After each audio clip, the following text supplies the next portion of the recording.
So, for those of you who have been living underneath a rock, Super Smashcon, a 4-day Smash Bros. Convention, just happened last week, and mcleodgaming, the creators of SSF2, had a very cool booth at the convention where they live streamed gameplay of the newest update for SSF2. And not just any normal gameplay of the new update, they showed not one, not two, but 3 brand new characters to SSF2 in the gameplay. I did decide not to do a sort of generic reaction video type thing, since they come off as a little bit tacky and not really my style. So instead I'm doing a recap and my opinions on the Smashcon reveals and just overall recap on everything that happened, because a lot of information was given to us by mcleodgaming here. We're going to start off with day 0, which is the day they did not reveal any characters, all the way to day 3, since there were 3 days they revealed characters. So I'll give my opinions on all the new stuff they showed off each day, and I'll give my opinion on what I think of the new characters, as well as any other content they showed, like the new stages and costumes.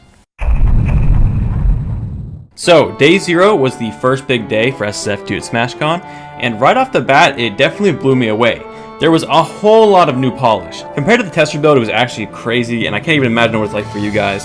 The HUD looks much more polished, like a lot of the menus just look way more clean. Speaking of the menu, sometimes it plays the old 9B main menu theme, which is really nostalgic for me. And overall, the menus for things like the items and rule sets just look so much better. But definitely the biggest thing shown on day 0, however, was of course the fact that we got brand new colors finally shown off for a lot more characters than what we saw in the trailer. And if you saw my video right before Smashcon, I actually made a prediction video on a lot of things I thought. And I'm actually a prophet, because it is surprising how many I got correct. Rosalina Peach, Dark Bowser, Panther Crystal, and the list goes on. That being said, they weren't crazy groundbreaking predictions, a lot of them were just meme picks, but still, I'm pretty impressed that a lot of them actually did come true. So we saw a ton of new costumes, especially for Bowser. Oh my gosh, he has some of the best ones in the game.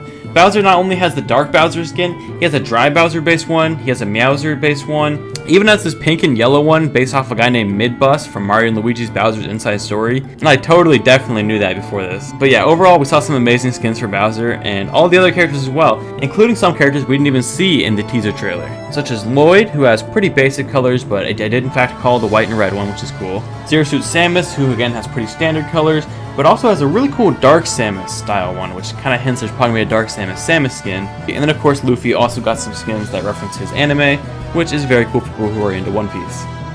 So overall we saw a lot of really cool skins, and I'm sure you've already seen a lot of them on the screen right now for the characters we did know about but hadn't seen.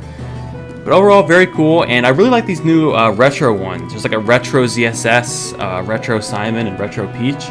Very cool, and I kind of hope that all the characters get like one retro skin, so we have like a retro SSF2 battle. It'd be pretty cool. So, day 1 was the first character and stage reveal combo. If you haven't seen the trailer already, then you've probably seen it from the thumbnail, which is Lucario in SSF2. Now, I'm not gonna lie, Lucario was definitely not on my list of most wanted newcomers. He might have been down there in like the 15th through 20th area. That being said, I'm not going to complain that much. He's not a bad addition at all. Would I prefer Mewtwo? Yeah, but Lucario is fine, I guess. He has this cool new mechanic with his down B where instead of like a cookie cutter normal counter, which is attacks after, the counter now stuns you, kind of like a ZSS down smash. So you can do any kind of follow-up after like a grab, forward smash. Very cool. And from what we've seen of him on stream, he seems like he does really crazy combos with the new engine, and I'm very excited to see, especially with the down air spike. It's going to be very hype.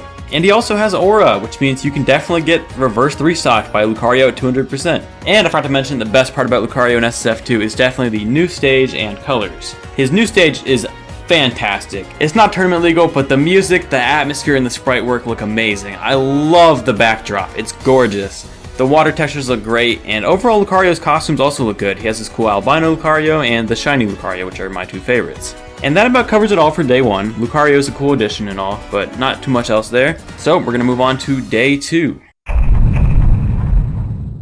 Day 2 was a much slower paced day because mcleodgaming was hosting a tournament at the venue, which was right before the reveal, which is very fitting for the reveal, because if you haven't already seen, the character was Ryu for SSF2, which actually kind of blew my mind. I was not expecting Ryu for SSF2.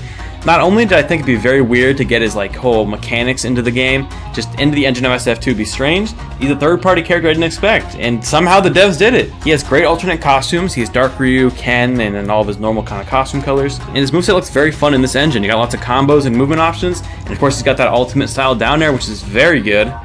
Overall, his moveset's very similar to Ultimate, except he's not forced to face your opponent, so you can turn around, which is really nice for movement. His sprite, however, looks a little bit unpolished, probably still gonna be worked on, I think it's a bit of like a work in progress. Still looks good though overall, and I imagine it'll look really good when it's released. Another cool thing is the stage. It's Suzaku Castle, but it's different than in Ultimate. In Ultimate, it's a very casual layout, and this one, it's much more tournament friendly. It might even be legal, depending on if the community likes it enough or not. Has really cool music, so I hope they do make it legal, although I don't know. And between Ryu and Lucario, I'm definitely leaning more towards liking Ryu, because Ryu, I like his moveset more, frankly. I just think he's more fun to play, and I like him more in Ultimate. But I'll have to try him out to really know for sure.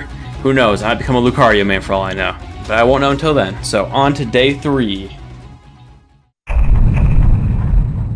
So, day 3 started off a little strange. I noticed something odd about the Twitch chat this day. I really couldn't put my finger on it. I don't know what was different about it. They really wanted a certain Mario character to be revealed. And then it happened. Waluigi was finally, a year later, revealed to us. Yeah, an entire year. It's actually wild when you put it like that. But he looks fantastic. I love the character. Out of the 3, by far the one I'm most excited for. He looks the most fun, most interesting, and of course, he's also the character who's not in normal Smash. Also, he looks really strong. I don't know until I play him, but he looks like a high tier right now. He has a RNG mechanic with the Mario Party dice on, I believe this is probably his neutral B, which is kind of cool, I guess. It's not too oppressive like Hero. It's a lot more like Game & Watch Hammer if it was a projectile, which I'm both excited and frightened. And also, Piranha Plant makes it to SSF2 as Waluigi's down V, which is a cool little trap you can use to zone out your opponents. Will likely be amazing for ledge trapping because you can cover roll or get up attack, I think. And also, it's going to be really good for kill confirm, so you can just smash attack out of it, I think. Overall, his moveset looks wild. I don't want to call it too early and say he's going to be a high tier character, but he looks like it. Very fun to play and probably annoying to fight against. And oh my god, his up air and down air spikes are wild. Like, what? But yeah, besides Waluigi, there's a cool Star Fox stage based off of Krazoa Palace, I think that's what you call it, which is pretty neat. It's got a wind mechanic in the middle if you have hazards on, so if you're playing some casual matches, it could be pretty fun. But overall, I was very content with the last day on Smashcon. Waluigi is very fun looking. I like the up air and down air spike. I'm not sure how good it'll be, since I'm not sure if Tester Build will ever get an update. I think the tester program was kind of canceled or ended. Not completely sure, so if I do end up getting to play them early, which I'm not sure if I will, I'll keep you guys updated. Otherwise, we're all in the same boat. But yeah, it's pretty crazy that we're getting 4 new stages, completely new alternate colors, 6 new characters, 4 new resprites, and probably even final smashes in this update. You guys really outdid yourselves this time. Very satisfied. But yeah, hope you guys enjoyed this video. I wish I could have made it to Smashcon this year. I will try for next year, because it was very fun the year I went. That was 2018. But yeah, thanks for watching. Catch you in the next one. Gang.